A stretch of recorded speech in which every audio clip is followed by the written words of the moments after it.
Un cordial saludo a los seguidores del Pensamiento al Aire. Hoy, 20 de agosto del año 2023, vamos a tocar temas importantes de la vida nacional e internacional. El DANE sacó esta semana un informe reciente sobre el crecimiento de la economía en este segundo trimestre del año 2023 y entendemos claramente que tuvo un comportamiento apenas del 0,3% positivo. Eso es muy grave. Una economía que crezca por debajo del 5% anual tiene problemas serios, porque no se nos olvide que si no crecemos, pero continúa creciendo la población, las necesidades aumentando, no daría abasto ese ingreso para soportar las necesidades. Dentro de los aspectos que crecen está, obviamente, el de las actividades artísticas de entretenimiento y recreación con un 12,2%. Después, bajando sustancialmente, la administración pública, la defensa, la educación y la salud con un 4,5%. Sigue bajando la explotación de minas y canteras 3,8% y el área de actividades financieras y de seguros con un 3,7%. La parte inmobiliaria sigue bajando sustancialmente y únicamente tiene un crecimiento del 1,8%. El gas, vapor, aire acondicionado y electricidad tiene un crecimiento del 1,3% y la información y las comunicaciones el 1,1%. Pero miren bien, atérrense, caemos en lo más importante. Las actividades profesionales, científicas y técnicas caen 0,2%. La parte de ganadería, agricultura, caza, silvicultura y pesca cae 1,4%. Transporte, alojamiento, restaurantes, comercio cae un 3,2%. Todos estos últimos negativos. La construcción menos 3,7% y la industria manufacturera un menos 4%. Los grandes ítems donde la economía puede crecer están por debajo del crecimiento, es decir, decayeron, están por debajo del cero. No crecemos, decrecemos y eso es muy grave. Eso es un indicador tremendo de lo que está ocurriendo cuando veníamos de crecimientos del 12,2% después de la pospandemia. Y entre el año pasado, 22, y pues miren bien, el panorama es terrible. Me van a decir entonces que la culpa también la tiene el expresidente Duque. Hombre, no nos digamos mentiras. Llevamos un año de gobierno y en este año de gobierno no hemos crecido, hemos decrecido y estamos polarizando este país. Debemos estar muy tristes y muy indignados los colombianos. No es posible, no es posible que se sigan descubriendo entramados económicos de corrupción en el tema de las campañas presidenciales. Es un hecho evidente que el presidente Juan Manuel Santos llegó a la presidencia apoyado en los dineros de la corrupción de Odebrecht. Lo mismo iba a ocurrir con los Caribán Zuluaga y lo mismo está ocurriendo, pero ya con otros sectores de la economía, que es el narcotráfico y los que han permeado los ingresos de esa campaña del presidente Pérez.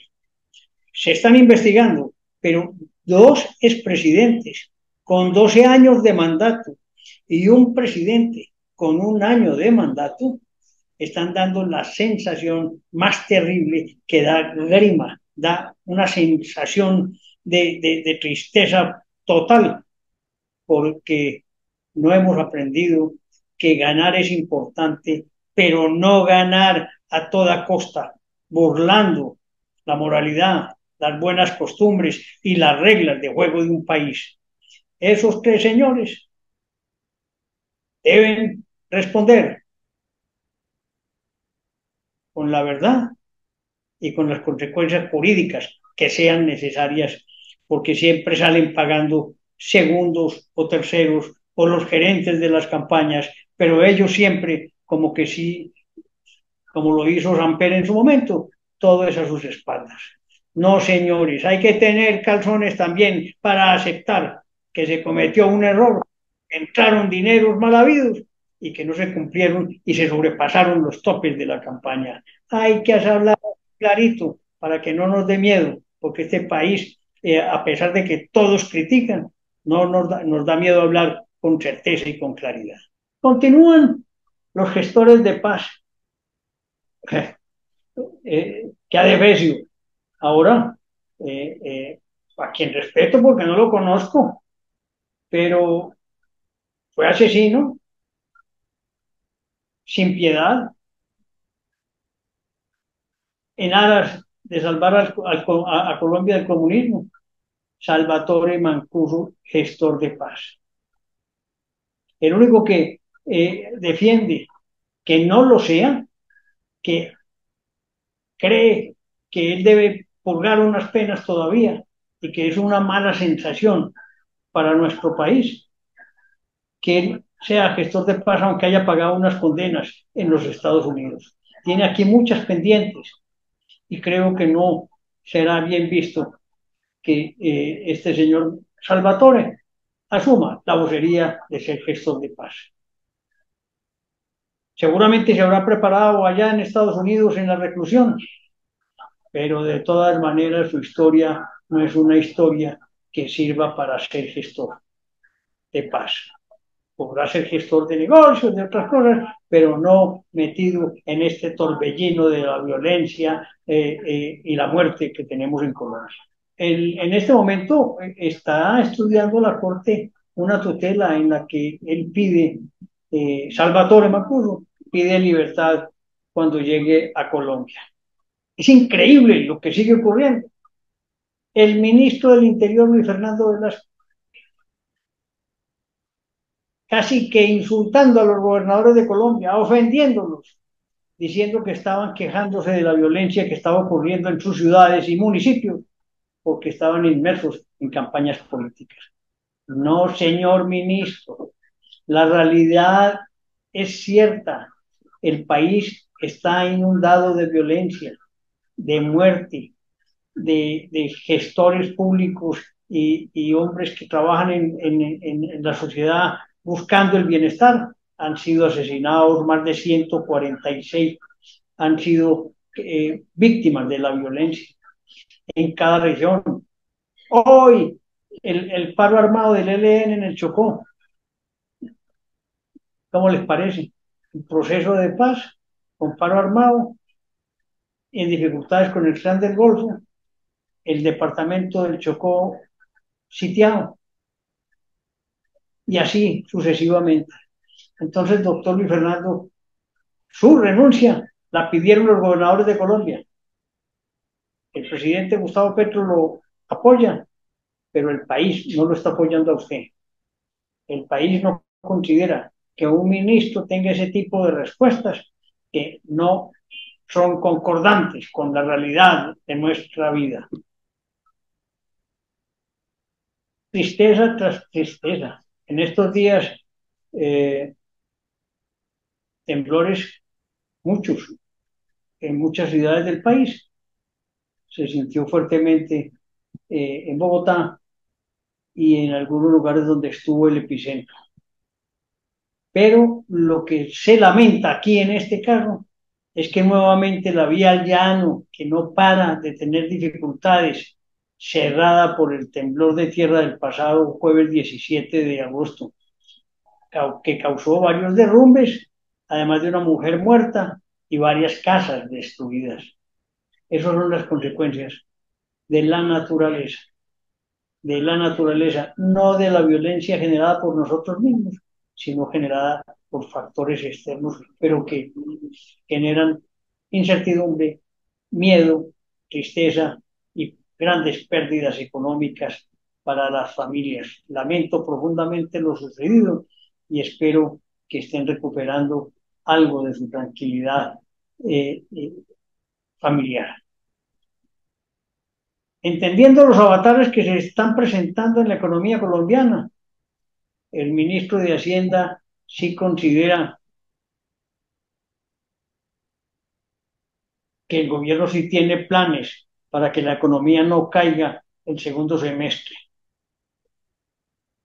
El propósito es crecer un 2% y su estrategia se enfoca en el sector constructor, algo que es criticado por el presidente de la ANDI, indicando que se debe pensar en todos los sectores. Y yo comparto con el presidente de la ANDI, un solo sector no ayuda al crecimiento y fortalecimiento de la economía en el país. Son muchos los sectores, como vimos, que han decaído y que son el pilar fundamental del desarrollo. Y ahí tenemos que ver otra vez que las grandes obras viales se vuelvan a realizar, que no solamente las vías terciarias, sino las principales, las dobles vías, las 4G y todo lo que sea necesario para darle salida y desarrollo a Colombia. Tenemos que avanzar, no detenernos en los conflictos generados por sensaciones políticas, porque a la hora de la verdad, gobernar no implica partido, gobernar implica sensatez, dinamismo, actividad y mucho respeto por los ciudadanos. Lástima que siempre tengo que mencionar al presidente doctor Gustavo Petro, pero salió lanza en ristre en el Congreso Cafetero contra los cafeteros, amenazando, que es lo que molesta, es que amenazar por quitarle al gremio la administración del Fondo Nacional del Café no tiene razón de ser. Presidente, haga concertaciones con el gremio, ayúdele a Colombia a superar las dificultades, no a entorpecer o a crear problemas. Si bien usted no respeta al presidente de la federación, es un hombre bueno que puede lograr objetivos si no tiene tropiezos de parte del gobierno. Además, usted le dice que gana demasiado y él dice que ni el 30% de lo que usted dijo que él ganaba. Eso se convierte en una pelea de editoriales, una pelea de primeras planas de la prensa y no conlleva sino a crear más y más ese sentimiento de conflicto y de angustia que tiene el pueblo colombiano. Los cafeteros son muchos, los cafeteros se respetan y son los que trabajan diariamente para sustento de su familia y para mantener las propiedades que tienen. Muchas o pequeñas hacen un esfuerzo grande por contribuir al económico de Colombia. Por último, quiero referirme al tema de las marchas de las mayorías. Fueron buenas, digamos que no fueron tan importantes como han sido las otras marchas, pero sigue manteniéndose viva la ilusión de los colombianos de tener una mejor calidad de vida. Que hayan 20 más o 20 menos, es la sensación que inspira que el que tenga que salirse a la calle a marchar, a gritar y a pedir que Colombia se respete. Yo creo, señores gobernantes, que no podemos pasárnosla de marcha en marcha, porque no conduce a nada. Se debe expresionar para que se respete la institucionalidad, para que se genere desarrollo y empleo y no se amenace ni a los cafeteros, ni a los empresarios, ni a los constructores, ni a aquellos que luchan por crear un mejor país. Un cordial saludo.